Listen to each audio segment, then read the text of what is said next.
Puluhan orang menghalangi upaya Kejari Jember mengeksekusi penahanan Kades Mundurejo, Kecamatan Umbul Sari, Jember, Edi Santoso, terpidana kasus korupsi paving Rp242 juta saat berada di area halaman belakang Gedung Pengadilan Negeri Tipikor Surabaya pada Selasa 14 Mei 2024 siang.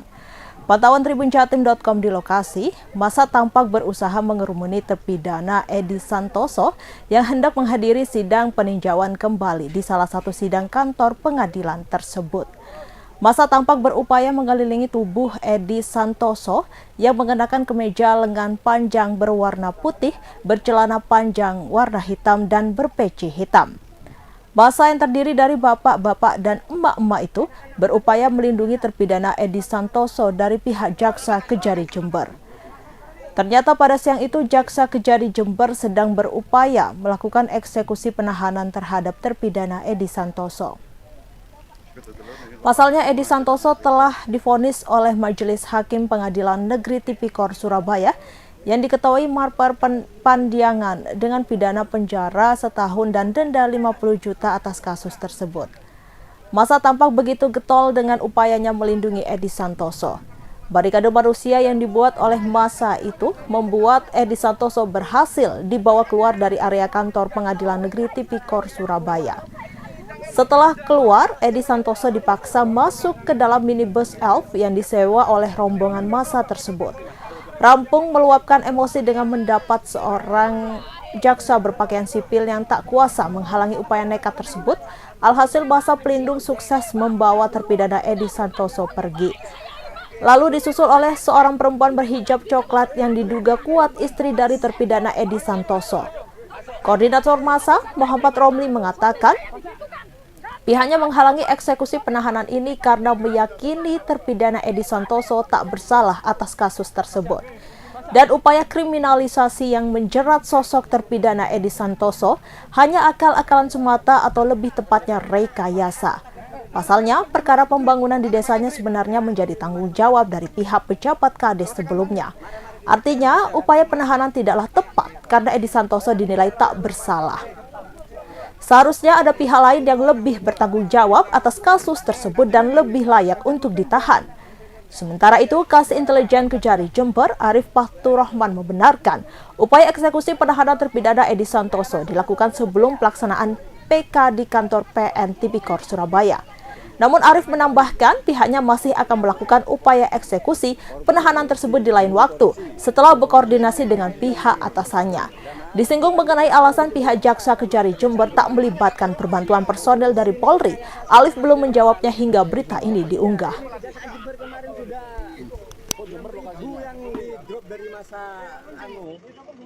Dari rumah itu kemarin. Pak, izin Pak. Mau wawancara Pak. Sini Pak, sini Pak. Ceritakan itu perkaranya gimana Pak? Ya, Pak Kampung. Apa ya Pak? Perkaranya. Ya, mungkin duduk perkaranya gimana? Ya Pak, pertama ini dua ini orang siapa Pak? Perkaranya gini Pak, Ya. itu sebenarnya masalah paving yang diklaim miliknya pribadi Budi Marsudi, itu mantan kepala desa. Itu sebenarnya itu enggak Pak. Kajari bilang gitu, padahal itu bangunan tersebut, akhirnya bangunan tersebut Siapa kan? dianggarkan oleh desa. Lah, setelah itu karena bangunan itu tahun 2019 Pak, itu adalah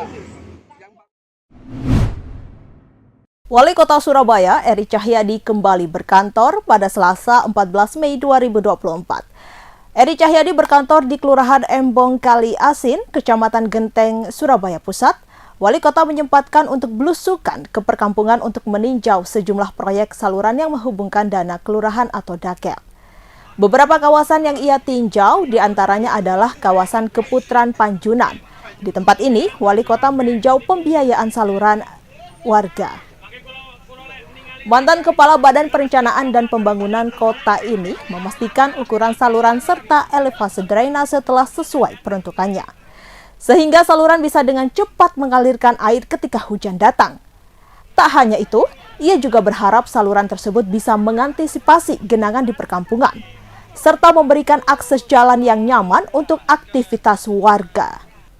Eri mengakui pekerjaan saluran di perkampungan tidaklah mudah, mengingat area yang sempit dan aktivitas warga yang cukup tinggi, sehingga membutuhkan pekerjaan yang memang lebih teliti. Tak hanya memastikan pekerjaan berjalan sesuai perencanaan, Wali Kota Eri juga bangga pengerjaan saluran banyak melibatkan warga setempat. Proyek yang menggunakan dana kelurahan tersebut merekrut banyak warga kurang mampu di sekitar area proyek sebagai pekerja. Wali Kota Eri berharap proyek pengerjaan yang melibatkan warga bisa dilakukan di seluruh kawasan di Kota Pahlawan ini. Sehingga bukan hanya infrastruktur saja yang meningkat, pendapatan warga yang kurang mampu bisa terangkat. Melihat saluran. Tadi saya minta saluran yang ada, ketika ada perbaikan saluran, maka saluran ini ketika sudah tertutup, maka tingginya harus sama rata dengan jalan, dengan paving. Pavingnya harus rata, karena apa? Fungsi jalan semakin lebar. Ini ada manfaatnya untuk jalan. Memang pekerjaan di kampung ini sulit, karena kampungnya tidak lebar, kecil, sehingga membutuhkan pekerjaan yang lebih actionnya lebih teliti. Tapi yang membuat saya bangga, pekerjaan dana kelurahan yang dikerjakan kelurahan ini, itu yang mengerjakan adalah warga Kota Surabaya, warga setempat. Sehingga pembayaran APBD itu bisa dimanfaatkan oleh warga Surabaya, tidak keluar dari Kota Surabaya. Tadi saya nggak percaya, saya tanya namanya Mas Eko, ternyata warga di sini. Ini syukur, berarti ketika saya ngantor di kelurahan tahun 2021-2022 sudah dijalankan oleh teman-teman di tahun 2023 sampai 2024. Ketika saya ngecek ke lapangan, ternyata sudah berjalan. Pembunuhan Vina kembali menjadi sorotan publik seusai film bertajuk Vina sebelum 7 hari tayang di bioskop. Rupanya sebelum film itu tayang, 2 sosok pria misterius mendatangi keluarga Vina. Kedua pria itu meminta agar kasus pembunuhan Vina tak dibuka kembali. Dikutip dari Kompas.com, hal itu diungkapkan oleh kakak Vina, yakni Marliana, 33 tahun. Marliana mengatakan, 2 pria misterius itu meminta agar proses pembuatan film Vina sebelum 7 hari tak dilanjutkan. 2 pria itu mengatakan, film yang diangkat dari kisah nyata justru akan membuat kasus Vina kembali ramai. Meski begitu, Marliana mengatakan bahwa kisah Vina dijadikan film merupakan hak dari keluarga. Marliana pun balik mendesak 2 pria itu agar menangkap 3 buronan pelaku pembunuhan Vina jika kasus tersebut tak ingin ramai kembali. Kini, kasus pembunuhan Vina kembali menjadi sorotan publik seusai film itu tayang di bioskop sejak 8 Mei 2024. Masyarakat beramai-ramai mendorong agar polisi menangkap 3 pembunuh Vina yang saat ini menjadi buron.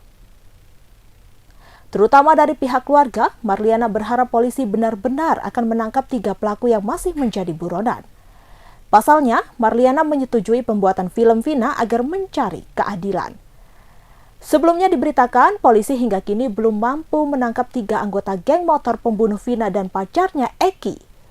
Kabid Humas Polda Jawa Barat, Kombes Pol Jules Abraham Abbas mengatakan penangkapan terkendala identitas asli para pelaku. Peristiwa pemerkosaan dan pembunuhan terhadap Vina dan Rizky atau Eki kembali menjadi perbincangan setelah kisahnya diangkat ke layar lebar. Adapun peristiwa pembunuhan sadis itu terjadi di kota Cirebon pada 2016 yang lalu. Kasus pembunuhan itu belum tuntas karena 3 pelaku masih menjadi buronan polisi. Ketiga DPO pelaku pembunuhan Vina itu bernama Andi, Dani, dan Peggy alias Perong. Hal itu disampaikan oleh Kabid Humas Polda Jawa Barat, Kombes Pol Jules Abraham Abbas, Selasa 14 Mei 2024.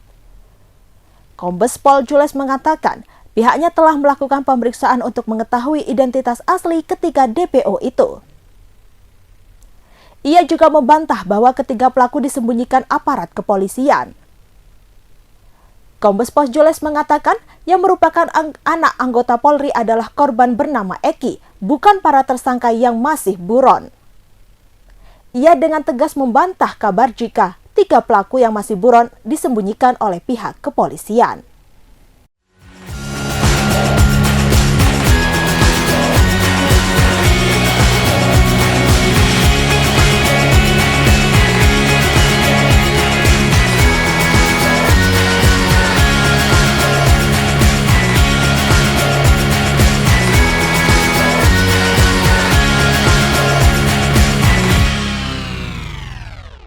Download Tribun X sekarang.